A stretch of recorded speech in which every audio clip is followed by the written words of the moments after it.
بسم اللہ الرحمن الرحیم۔ محترم ناظرین، تاریخ انسانی کا وہ دور جب مصر کی سرزمین پر ظلم و بربریت کی سیاہ رات چھائی ہوئی تھی۔ بنی اسرائیل جو حضرت یوسف علیہ السلام کے دور میں مصر آئے تھے، اب فرعون کی غلامی اور بدترین مظالم کا شکار تھے۔ فرعون مصر جو اپنے تکبر میں خود کو زمین کا خدا کہتا تھا، ایک رات اس نے ایک خوفناک خواب دیکھا۔ خواب میں اس نے دیکھا کہ بیت المقدس کی طرف سے ایک آگ اٹھی جس نے مصر کے پورے علاقے کو گھیر لیا۔ اس آگ نے فرعونیوں یعنی قبطیوں کے گھروں کو تو جلا کر خاکستر کر دیا، لیکن بنی اسرائیل کے گھروں کو کوئی نقصان نہیں پہنچا۔ فرعون ہڑبڑا کر اٹھ بیٹھا۔ صبح ہوتے ہی اس نے سلطنت کے تمام بڑے نجومیوں، کاہنوں اور جادوگروں کو دربار میں طلب کیا۔ جب انہوں نے خواب کی تعبیر بتائی تو فرعون کے پیروں تلے سے زمین نکل گئی۔ نجومیوں نے کہا، بنی اسرائیل میں ایک ایسا لڑکا پیدا ہونے والا ہے جس کے ہاتھوں تمہاری سلطنت تباہ ہو جائے گی اور تمہارا جھوٹا تکبر خاک میں مل جائے گا۔ یہ سن کر فرعون نے ایک ایسا خوفناک حکم جاری کیا جس کی مثال انسانی تاریخ میں نہیں ملتی۔ اس نے حکم دیا کہ بنی اسرائیل میں جو بھی لڑکا پیدا ہو اسے فوراً قتل کر دیا جائے اور صرف لڑکیوں کو زندہ چھوڑا جائے۔ ہر طرف چیخو پکار مچ گئی۔ فرعون کے جلاد گلی گلی گھومنے لگے اور اسی سہمے ہوئے ماحول میں اللہ کے حکم سے حضرت موسیٰ علیہ السلام کی ولادت ہوئی۔ جب حضرت موسیٰ علیہ السلام پیدا ہوئے تو ان کی والدہ کا دل خوف سے کانپ رہا تھا کہ ابھی جلاد آئیں گے اور ان کے جگر گوشے کو چھین لیں گے، لیکن اللہ تعالی جو کائنات کا سب سے بڑا منصوبہ ساز ہے، اس نے حضرت موسیٰ علیہ السلام کی والدہ کے دل میں ایک بات ڈالی، جیسا کہ قرآن مجید کی سورۃ القصص میں ارشاد ہے، اور ہم نے موسیٰ کی ماں کی طرف وحی کی کہ اسے دودھ پلاؤ، پھر جب تمہیں اس کی جان کا خوف ہو تو اسے دریا میں ڈال دو، اور نہ ڈرو اور نہ غم کرو، یقیناً ہم اسے تمہاری طرف واپس لوٹانے والے ہیں اور اسے اپنے رسولوں میں شامل کرنے والے ہیں۔ حضرت موسیٰ علیہ السلام کی والدہ نے اللہ کے وعدے پر بھروسہ کیا۔ انہوں نے لکڑی کا ایک مضبوط صندوق بنوایا، بچے کو اس میں لٹایا اور دل پر پتھر رکھ کر اس صندوق کو دریائے نیل کی لہروں کے حوالے کر دیا۔ انہوں نے اپنی بیٹی یعنی حضرت موسیٰ علیہ السلام کی بہن سے کہا کہ دور سے اس صندوق پر نظر رکھو کہ یہ کہاں جاتا ہے۔ دریا کی لہریں اس معصوم بچے کو کسی اور طرف نہیں بلکہ سیدھا فرعون کے محل کے شاہی باغ کی طرف لے گئیں۔ فرعون کے ملازموں نے جب وہ خوبصورت صندوق دیکھا تو اسے اٹھا کر فرعون کی زوج محترمہ حضرت آسیہ کے پاس لے گئے۔ جیسے ہی حضرت آسیہ کی نظر اس معصوم اور نورانی چہرے پر پڑی، اللہ نے ان کے دل میں اس بچے کے لیے بے پناہ محبت پیدا کر دی۔ جب فرعون نے اس بچے کو دیکھا تو اس نے روایتی شک کی بنا پر اسے قتل کرنا چاہا، لیکن حضرت آسیہ نے آگے بڑھ کر فرمایا، یہ بچہ میری اور تمہاری آنکھوں کی ٹھنڈک ہے، اسے قتل نہ کرو، ہو سکتا ہے یہ ہمیں فائدہ پہنچائے یا ہم اسے اپنا بیٹا بنا لیں۔ فرعون مان گیا اور یوں کائنات کے رب نے اپنے نبی کی پرورش کے لیے کائنات کے سب سے بڑے دشمن کا محل منتخب فرما لیا۔ محل میں اب سب سے بڑا مسئلہ یہ تھا کہ بچہ کسی دایا کا دودھ نہیں پی رہا تھا۔ فرعون نے پورے شہر سے دائیوں کو بلوایا، لیکن قدرت کا اصول دیکھیے، حضرت موسیٰ علیہ السلام نے کسی بھی عورت کی چھاتی سے منہ نہ لگایا۔ بچے کی بھوک سے حالت غیر ہو رہی تھی اور محل میں پریشانی پھیل گئی۔ حضرت موسیٰ علیہ السلام کی بہن جو یہ سب دور سے دیکھ رہی تھیں، وہ ہوشیاری سے دربار میں پہنچی اور بولی، کیا میں تمہیں ایسے گھرانے کا پتہ بتاؤں جو اس بچے کی تمہاری خاطر پرورش بھی کرے اور وہ اس کے خیر خواہ بھی ہوں؟ شاہی خاندان نے فوراً حامی بھر لی۔ حضرت موسیٰ کی بہن دوڑتی ہوئی گئیں اور اپنی سگی والدہ کو لے آئیں۔ جیسے ہی حضرت موسیٰ علیہ السلام کو ان کی حقیقی والدہ کی گود میں دیا گیا، آپ نے فوراً دودھ پینا شروع کر دیا۔ محل والے خوش ہو گئے اور یوں اللہ کا وہ وعدہ پورا ہوا جو اس نے دریا کے کنارے حضرت موسیٰ کی ماں سے کیا تھا کہ ہم اسے تمہاری طرف ضرور لوٹائیں گے۔ سال گزرتے گئے اور حضرت موسیٰ علیہ السلام اسی شاہی محل میں شہزادوں کی طرح جوان ہوئے، جہاں انہیں بہترین تعلیم، حکمت اور جسمانی طاقت ملی، لیکن آپ کا دل ہمیشہ اپنی مظلوم قوم بنی اسرائیل کے لیے دھڑکتا تھا۔ ایک دن حضرت موسیٰ علیہ السلام دوپہر کے وقت جب شہر میں نکلے تو انہوں نے دیکھا کہ دو آدمی آپس میں لڑ رہے ہیں، ایک شخص بنی اسرائیل کا جو مظلوم تھا اور دوسرا فرعونی جو ظالم تھا۔ بنی اسرائیل نے جب حضرت موسیٰ علیہ السلام کو دیکھا تو مدد کے لیے پکارا۔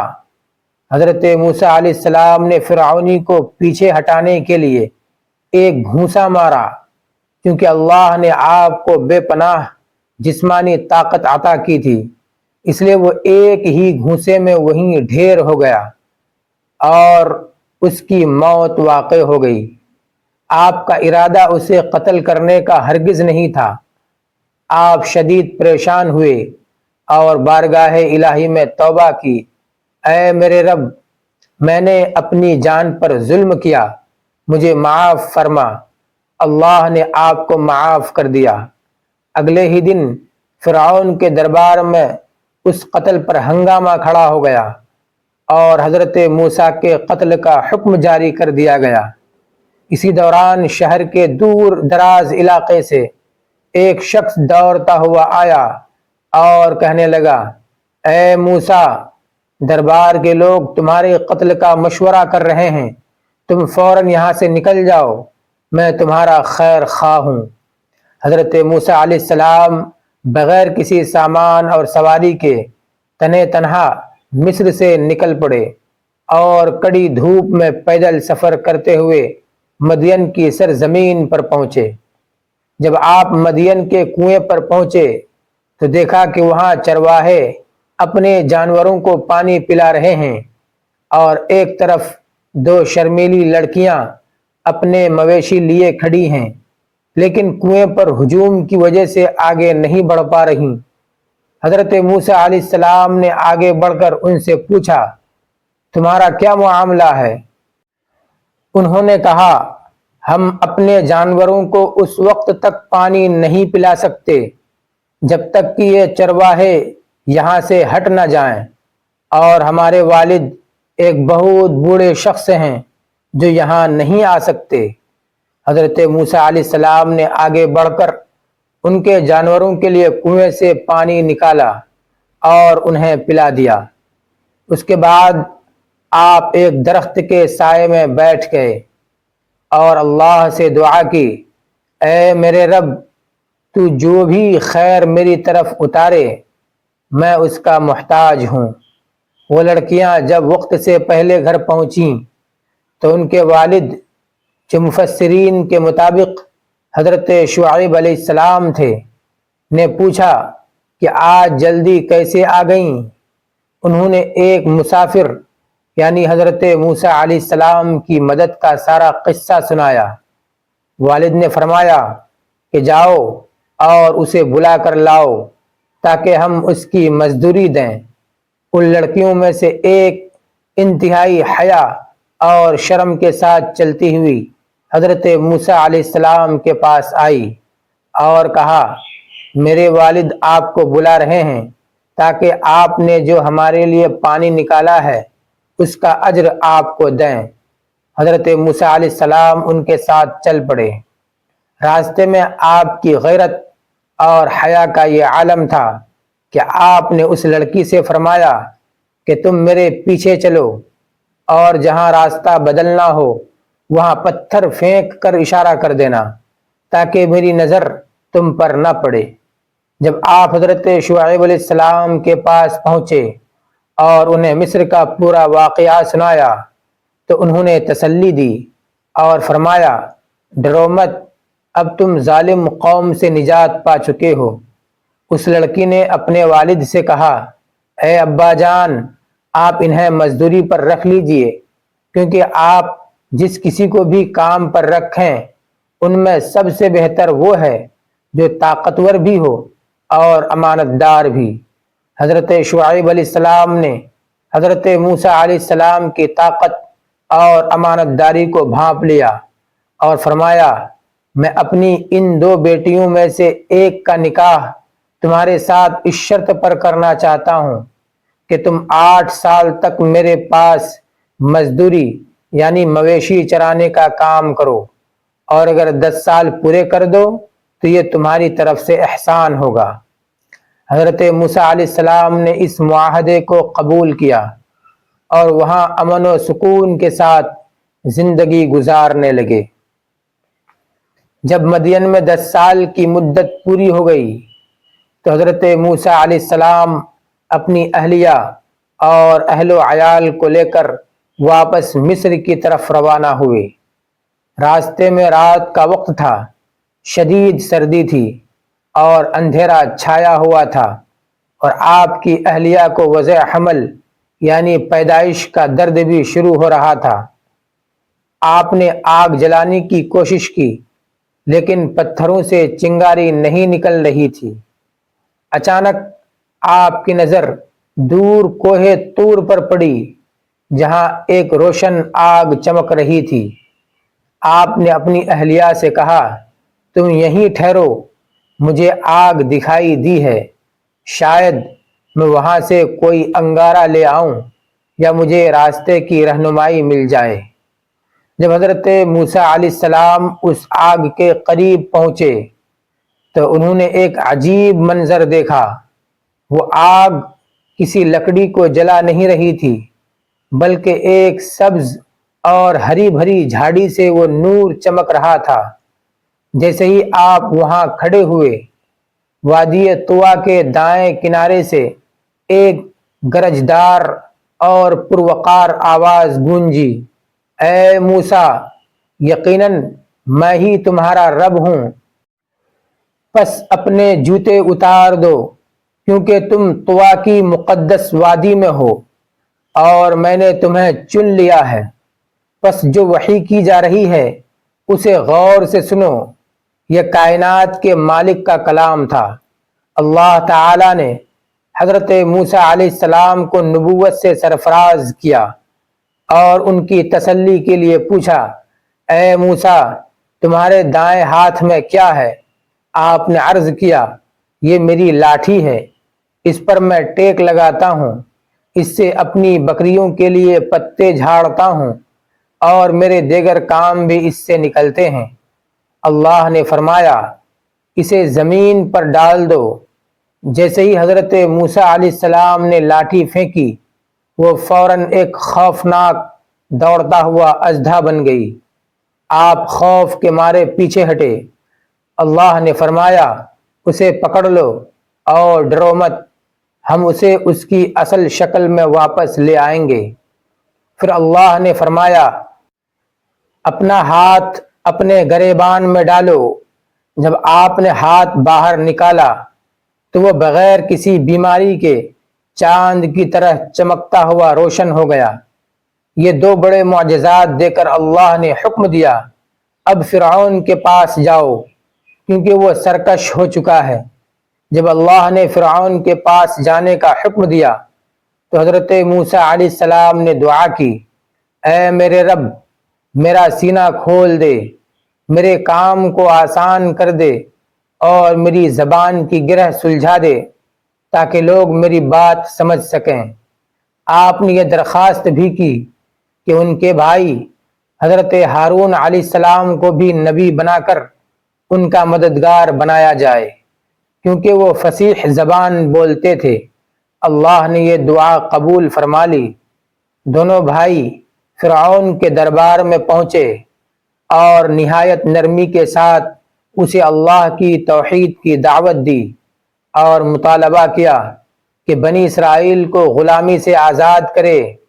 فرعون نے تکبر سے ہنستے ہوئے کہا، موسیٰ کیا ہم نے بچپن میں اپنے محل میں تمہاری پرورش نہیں کی تھی اور تم نے ایک قبطی کا قتل کیا اور اب ہمارے ہی سامنے دعوے کر رہے ہو؟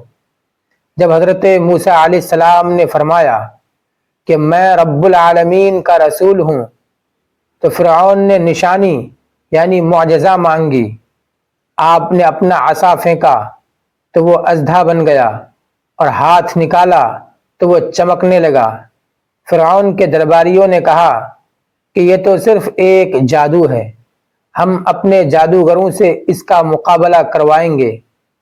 مصر کے سب سے بڑے تہوار یعنی جشن کے دن پورے ملک سے ہزاروں ماہر جادوگر جمع ہوئے۔ میدان گاہ بن چکا تھا، لاکھوں کا مجمع تھا۔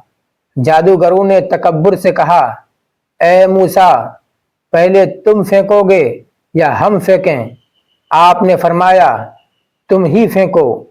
جادوگروں نے اپنی رسیاں اور لاٹھیاں پھینکی اور ان کے جادو کے اثر سے وہ میدان سانپوں سے بھرتا ہوا محسوس ہونے لگا۔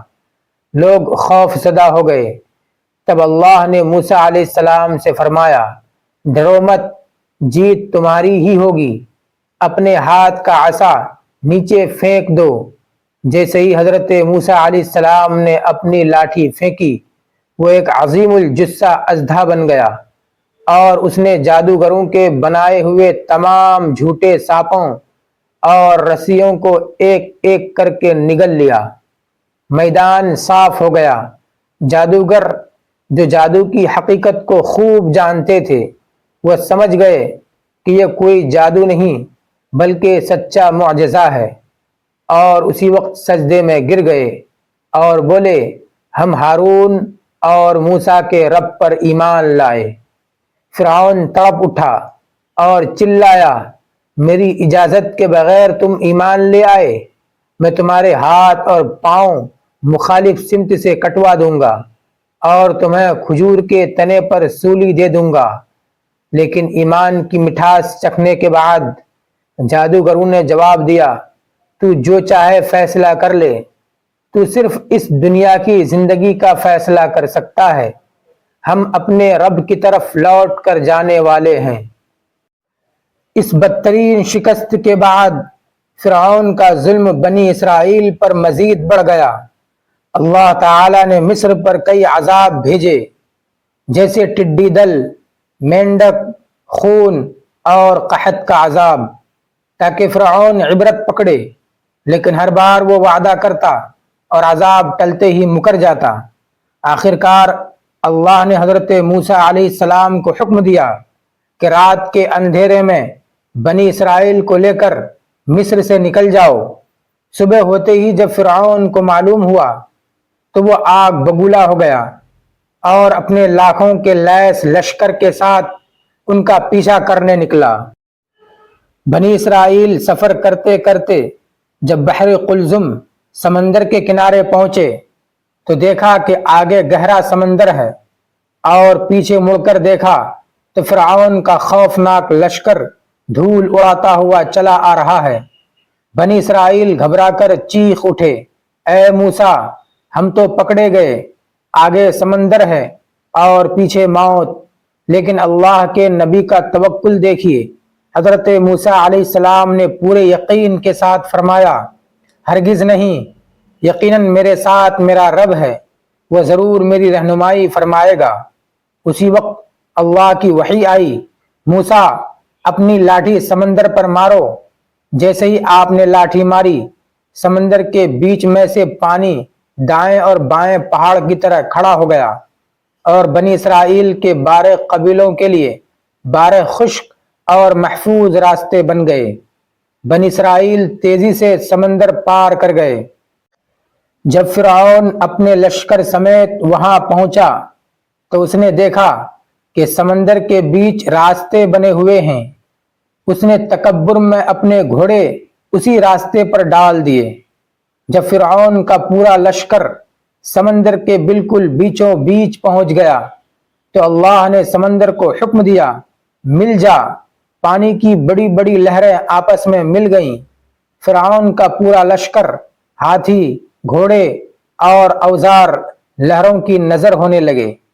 جب فرعون ڈوبنے لگا اور موت کو سامنے دیکھا تو چلایا، میں ایمان لاتا ہوں کہ کوئی معبود نہیں سوائے اس کے جس پر بنی اسرائیل ایمان لائے، اور میں فرما برداروں میں سے ہوں۔ لیکن اب وقت ختم ہو چکا تھا۔ اللہ نے فرمایا، اب ایمان لاتا ہے جبکہ اس سے پہلے تو نافرمانی کرتا رہا۔ اللہ نے فرعون کی روح کو قبض کر لیا اور اس کی لاش کو سمندر سے باہر پھینک دیا تاکہ وہ آنے والی نسلوں کے لیے عبرت کی نشانی بنی رہے، جیسا کہ آج بھی اس کی ممی مصر کے میوزیم میں موجود ہے۔ سمندر پار کرنے کے بعد بنی اسرائیل کو صحرائے سینا یعنی میدان تیہ میں پڑاؤ ڈالنا پڑا۔ یہاں بھی اللہ نے ان پر معجزات کی برسات کی۔ کڑی دھوپ سے بچانے کے لیے بادلوں کا سایہ کیا، بھوک مٹانے کے لیے آسمان سے پکا پکایا کھانا منا و سلوہ اتارا، اور پیاس بجھانے کے لیے پتھر پر عصا مار کر بارے چشمے جاری کیے۔ لیکن یہ قوم سخت ناشکری اور نافرمان تھی۔ جب حضرت موسیٰ علیہ السلام 40 راتوں کے لیے کوہ طور پر تورات لینے گئے تو پیچھے سے سامری نامی منافق نے سونے کا ایک بچھڑا بنا کر قوم کو شرک میں مبتلا کر دیا۔ واپس آ کر حضرت موسیٰ علیہ السلام کو شدید دکھ اور رنج ہوا۔ کچھ عرصے بعد جب اللہ نے انہیں حکم دیا کہ ارض مقدسہ یعنی فلسطین میں داخل ہو کر وہاں کے جابر بادشاہوں سے جہاد کرو، تو بنی اسرائیل نے بزدلی دکھاتے ہوئے اپنے نبی سے کہا، اے موسیٰ، وہاں تو بڑے طاقتور لوگ ہیں، تم اور تمہارا رب جا کر لڑو، ہم تو یہیں بیٹھے ہیں۔ اس بدترین نافرمانی پر اللہ کا غضب نازل ہوا اور اللہ نے ان پر 40 سال تک ارض مقدسہ کو حرام کر دیا۔ وہ اسی صحرا میں بھٹکتے رہے، اور اسی دوران پہلے حضرت ہارون علیہ السلام اور پھر اللہ کے جلیل القدر نبی حضرت موسیٰ علیہ السلام اس دنیا سے رخصت ہو گئے۔ ناظرین، حضرت موسیٰ علیہ السلام کا یہ واقعہ ہمیں سکھاتا ہے کہ فرعون جتنا بھی بڑا ظالم کیوں نہ ہو، اللہ کی تدبیر کے سامنے اس کا تکبر مٹی میں مل جاتا ہے، اور جو لوگ اللہ پر سچا توکل کرتے ہیں، اللہ سمندر کے بیچ سے بھی ان کے لیے راستے نکال دیتا ہے۔ امید ہے آپ کو یہ تفصیلی ایمان افروز واقعہ پسند آیا ہوگا۔ اس ویڈیو کو لائک اور اپنے دوستوں کے ساتھ شیئر ضرور کریں۔ جزاک اللہ خیرہ۔